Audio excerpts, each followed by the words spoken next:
आदरणीय बंधुओं, माताओं व मेरी प्यारी बहनों, राधे राधे। बंधुओं, आज हम इस वीडियो में अपने अपने पितृ पूर्वजों की आत्मिक शांति हेतु, उनकी प्रसन्नता पाने हेतु श्रीमद् भगवत गीता के 11वें अध्याय का श्रवण करेंगे, जो कि इस प्रकार है। अर्जुन ने कहा, हे भगवान, मुझ पर कृपा करके अत्यंत गुप्त अध्यात्म विषयक वचन जो आपने कहे, उनसे मेरा मोह दूर हो गया है। हे कमल नेत्र, मैंने जीवों की उत्पत्ति और नाश का कारण और आपका अक्षय महत्तम आपके मुख अरविंद से विस्तार पूर्वक सुना। हे पुरुषोत्तम, आपने जैसा अपना वर्णन किया वह आपका रूप देखने की मेरी इच्छा है। हे योगेश्वर, हे मधुसूदन, आप यदि मुझे उसको देखने योग्य समझें तो आप अपना वह रूप मुझे दिखलाइए। भगवान ने कहा, हे पार्थ, नाना प्रकार के, नाना वर्णों के और नाना आकार के मेरे शत शत सहस्त्र दिव्य रूपों को देख। हे अर्जुन, तुमने वसु, रुद्र, अश्विनी कुमार, मरुदगण और जो पहले कभी न देखे थे ऐसे आश्चर्यों को देखो। चराचर सहित यह जगत देखो तथा और जो कुछ देखना चाहो यहाँ मेरी देह में देख लो, परंतु इन नेत्रों से मुझे नहीं देख सकोगे, इसलिए मैं तुमको दिव्य नेत्र देता हूँ, उनसे मेरा दिव्य रूप देखो। संजय ने धृतराष्ट्र से कहा कि हे राजन, इस प्रकार भगवान श्री कृष्ण ने अर्जुन से कहा और उसको दिव्य दृष्टि देकर अपना अलौकिक रूप दिखाया। उस विश्व रूप के अनेक मुख और अनेक नेत्र थे, उनमें अनेक अद्भुत दृश्य थे। देह पर अनेक सुंदर सुंदर आभूषण और आयुध थे। देह पर दिव्य वस्त्र थे। दिव्य गंध शरीर से निकल रही थी। उस समस्त आश्चर्य में अनंत देव के सब और मुख दिखाई देते थे। आकाश में यदि हजारों सूर्यों की प्रभा एक साथ हो तो भी उस महात्मा की प्रभा की समानता ना कर सकेगी। उस समय अर्जुन ने देवादि देव के शरीर में अनेक प्रकार से विमल इस समस्त जगत को एकत्रित देखा। तब अर्जुन आश्चर्य से चकित हो गया। उसका शरीर रोमांचित हो गया। उसने शीश नवाकर हाथ जोड़कर कहा, हे देव, तुम्हारी देह में सब देव भिन्न भिन्न प्राणियों के समुदाय कमल आसन पर बैठे हुए देवताओं के ईश, ब्रह्मा, संपूर्ण ऋषि और दिव्य सर्पों को मैं देखता हूँ। हे विश्वेश्वर, तुम्हारी अनेक भुजा, अनेक उदर, अनेक मुख, अनेक नेत्र हैं। तुम्हारा रूप अनंत है। तुम्हारे अंत तथा आदि को नहीं देखता, किंतु समस्त विश्व में तुम्हारा ही रूप देखता हूँ। तुमको किरीट युक्त गदा, चक्रधारी, चारों ओर से देदीप्यमान तेजो राशि, सर्वत्र चमकते हुए अग्नि तथा सूर्य की भांति प्रकाशवान और अपरंपार देख रहा हूँ। मेरे मत से तुम ही ब्रह्म जानने की वस्तु, विश्व के महान आधार, नित्य सनातन धर्म के रक्षक, पुराण पुरुष हो। मैं आपको आदि, मध्य तथा अंत से रहित, अनंत शक्ति, अनंत भुज, चंद्र सूर्य है नेत्र जिसके, ऐसे कांतिमान अग्नि के सदृश मुख वाला, अपने तेज से इस संपूर्ण संसार को तपते हुए देख रहा हूँ। हे केशव, पृथ्वी और आकाश के मध्य की वह अनंत और संपूर्ण दिशाएं आपसे ही व्याप्त हो रही हैं। आपका यह अद्भुत और उग्र रूप देख तीनों लोक व्यथित हो रहे हैं। यह देखो, देवताओं के समूह तुम्हारी शरण में आ रहे हैं। उनमें कितने ही भयभीत होकर हाथ जोड़कर आपकी प्रार्थना कर रहे हैं। महर्षियों और सिद्धों का समूह स्वास्ति कहकर नाना प्रकार से आपकी प्रशंसा कर रहा है। रुद्र, आदित्य, वसु, साध्य, विश्वदेव, अश्विनी, मारुत, पितृ, गंधर्व, यक्ष, असुर, सिद्ध इनके संग विस्मित होकर आपकी ओर टकटकी लगाकर देख रहे हैं। हे महाभाव, अनेक नेत्र, अनेक बाहु, अनेक जांग, अनेक पेट, कराल दंत युक्त आपका यह विशाल रूप देख सब अत्यंत भयभीत हो रहे हैं और मैं भी घबरा रहा हूँ। आकाश तक पहुँचे हुए आपके प्रकाशमान अनेक वर्षों से फैलाए हुए मुख के जलने वाले विशाल नेत्र युक्त आपको देखकर हे विष्णु, मेरा जी घबरा रहा है। मुझसे धैर्य धरा नहीं जाता और चित्त स्थिर नहीं होता। हे देवेश, इन भयंकर दाढ़ों वाले और काल अग्नि के सदृश आपके मुखों को देखकर मुझे दिशा नहीं सूझती, मैं शांति नहीं पाता, इसलिए मुझ पर दया करो।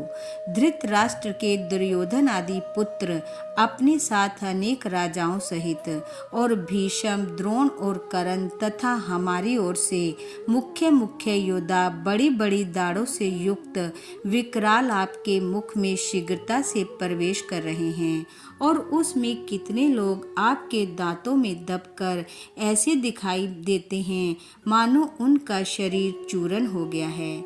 जैसे नदियों की अनेक जल धाराएं जब समुद्र की ओर बहती हैं, वैसे ही ये मनुष्य लोक के वीर आपके प्रज्वलित मुखों में प्रवेश कर रहे हैं।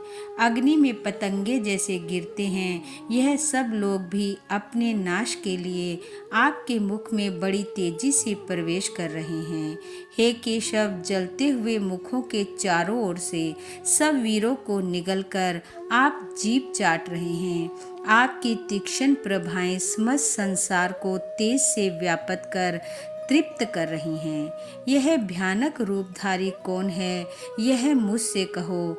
हे देववर, आपको नमस्कार है, मुझ पर आप प्रसन्न हो। हे जगतकर्ता आदि पुरुष, आपको जानने की मैं इच्छा रखता हूँ, क्योंकि आपकी यह प्रवृत्ति मेरी समझ में नहीं आती। श्री भगवान बोले, संसार का नाश करने वाला मैं उग्रकाल हूँ, समस्त जनों को संहार करने के लिए आया हूँ। तुम्हारे युद्ध ना करने पर भी ये वीर जीवित ना रह सकेंगे, इसलिए तुम उठो, शत्रुओं का संहार कर यश को लेकर इस समृद्धशाली राज्य का भोग करो। हे अर्जुन, उनको मैंने पहले ही मार रखा है, तुम केवल निमित्त हो जाओ। मेरे मारे हुए द्रोण, भीष्म, जयद्रथ, कर्ण और अन्य योद्धाओं को मारो। घबराओ मत, युद्ध करो, तुम संग्राम में शत्रुओं को जीतोगे। संजय ने कहा, इस प्रकार भगवान श्री कृष्ण के वचन सुन मुकुटधारी अर्जुन हाथ जोड़कर कंपित और भयभीत हुए। साष्टांग प्रणाम कर नम्रता पूर्वक बोले, आपके गुणगान करने से सब संसार प्रसन्न और प्रेम मगन हो रहा है। राक्षस डर कर दिशाओं की ओर भागते हैं, सिद्ध पुरुष आपको नमस्कार करते हैं, सो ठीक है। हे महात्मन, हे अनंत, हे देवादिदेव, हे जगन निवास, आप ब्रह्मा से भी श्रेष्ठ हो, आपको देवता क्यों ना नमस्कार करें। व्यक्त भी आप हो, अव्यक्त भी आप हो, तथा इन दोनों से परे अक्षर भी आप हो। हे अनंत रूप, आप आदि देव हो, विश्व के परम आधार हो, ज्ञाता और ज्ञेय हो, श्रेष्ठ स्थान आप हो, विश्व का विस्तार करने वाले आप हो। आप वायु, यम, अग्नि, वरुण, चंद्र, ब्रह्मा और ब्रह्मा जी के भी पिता हो, आपको नमस्कार है। और फिर भी बार बार आपको ही नमस्कार है। हे सर्व स्वरूप, आप अनंत वीर्यवान तथा अतुलन पराक्रमी हो, आप जगत में व्यापक स्वरूप हो। आपकी महिमा को ना जानकर मैंने आपको अपना मित्र मानकर हे कृष्ण, हे सखा ऐसा कहकर जो तिरस्कार किया, परमात्म से अथवा स्नेह से कहा, हे विश्वरूप, तुमसे इन बोलों की मैं क्षमा मांगता हूँ, जो कि परिहास से विहार, सोने बैठने और भोजन के समय अकेले अथवा मित्रों के मध्य में तुम्हारा अपमान किया है। तुम इस स्थावर जंगम रूप लोक के पिता, पूज्य और महान गुरु हो। त्रिलोकी में भी तुम्हारे समान कोई नहीं है, तुमसे अधिक अतुल प्रभाव कहाँ से होगा। इसलिए हे ईश, तुमको सिर झुकाकर प्रणाम करके यही प्रार्थना करता हूँ कि मुझ पर कृपा करो। हे देव, जैसे पिता पुत्र के, मित्र मित्र के और प्रिय प्रिया के अपराधों को क्षमा करता है, वैसे ही तुम मेरे अपराध क्षमा करो। हे देव, जो पहले कभी नहीं देखा ऐसा आपका रूप देखकर प्रसन्न हूँ और भय से मेरा मन व्याकुल है, इसलिए वही पहला रूप मुझको दिखलाओ। हे देवेश, आप प्रसन्न हो जाओ। हे सहस्त्र भाऊ, हे दिव्य मूर्ति, मैं फिर आपको वही किरीट, गदा और हाथ में चक्र धारण किए हुए देखना चाहता हूँ। भगवान श्री कृष्ण ने कहा, हे अर्जुन, मैंने प्रसन्न होकर यह तेजोमय, अनंत, आद्य और विश्व रूप अपने योग के प्रभाव से तुमको दिखलाया है, जिसको तुम्हारे अतिरिक्त इससे पहले किसी ने नहीं देखा था। हे पांडवों में श्रेष्ठ, मनुष्य लोक में तुम्हारे सिवाय कोई वेदों के अध्ययन, दान, अग्निहोत्र आदि और घोर तपों को करके भी यह रूप धारण किए मुझको नहीं देख सकता। मेरा ऐसा भयानक रूप देख तुम व्याकुल और मूढ़ ना हो। भय त्याग पर संचित होकर फिर तुम मेरा वही रूप देखो। संजय ने कहा, भगवान श्री कृष्ण ने फिर अपना चतुर्भुज रूप दिखलाया और सौम्य रूप धारण कर लिया। उस महात्मा ने अर्जुन को जो भयभीत था धीरज बंधाया। अर्जुन ने कहा, हे जनार्दन, आपके इस सौम्य दिव्य मंगल रूप को देखकर अब मैं प्रसन्न चित्त हो स्वस्थता को प्राप्त हुआ। भगवान श्री कृष्ण बोले, हे अर्जुन, मेरा यह विश्व रूप तुमने देखा है, इसका दर्शन संभव नहीं है।